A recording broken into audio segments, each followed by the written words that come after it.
there's a certain amount of people which wants to create a nation of unity. And then there's us, the Boers. We don't take part in this, and we're not going to. And we're not going to go away. And we're the rightful owners of this land. So,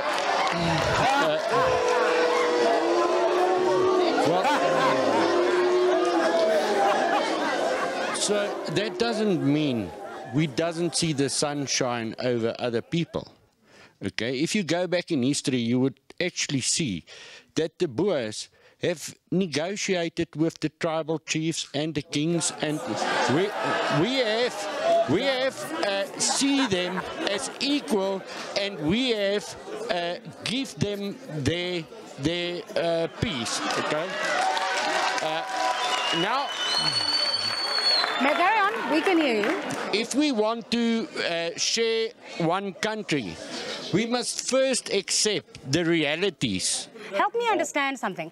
If we're going to live in the same country, but you don't want unity, how do we do it? We never wanted unity. No, I accept what you're saying. Okay. I accept that. That's what you said. Yes. What I'm saying is, then how do we live in one country? Oh, that's very easy, okay? We can live in this country happily if we have proper borders. So if the Boers have their land, and the Tswanas have their land, and the Zulus have their land, we do not want to mix. Leave Joburg for the cosmopolitans and all this type like Sounds like apartheid, though. Yeah, properly, yes. Okay, all right. Let me hear what my panelists have to say. Mr. Langa?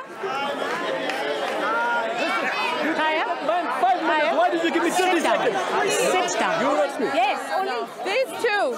This is intimidation. I'm tired of your black colonization. Then leave. Because we are being bullied. Please leave. I'm not going because you say I'm going. I don't care. Please leave. Please leave. First and foremost, we are human. We are people. We happen to have color. And I think that is the one crucial thing we always forget. At the end of the day, we all bleed, we die, we get hungry, we hurt, we're in pain.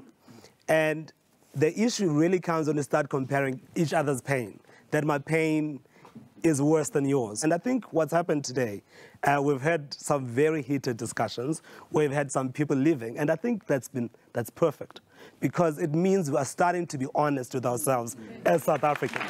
So what's happening, when people are not ready to deal with the reality and the truth, they will go away. But at some point, they're going to have to come back.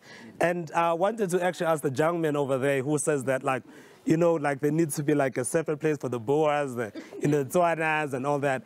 How do you feel if your daughter decided to marry a black man? How would you feel about that? I cannot see that happen. No, I'm saying if she wanted to. No, then it's a choice. Then she go off in life with her choices and she live with it. I don't see you as a lesser person. I only see you as a different person than my culture. And I love my own. When you're looking at the South African coat of arms, it talks about diverse people unite. It is not a suggestion, it's a command. It's like diverse people unite. And I think we actually forget that this is what we're supposed to do as South Africans, that we're supposed, yes, the acknowledgement of our diversity is there, but we have to unite in our diversity. Sisonke? What happens is conversations about race tend to attract those who have strong views, right?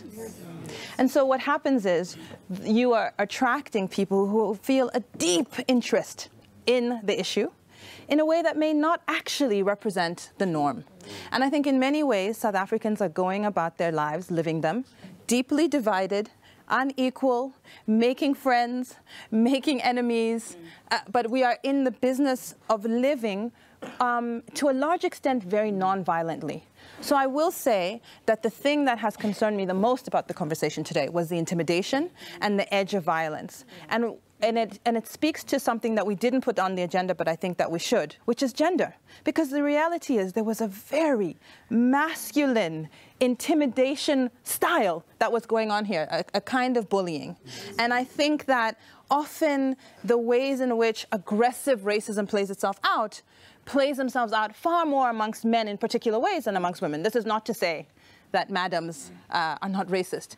But one of the things that we also have to recognize, and this is where I insist on holding myself accountable, is that there are black madams who treat their staff horribly. Yeah?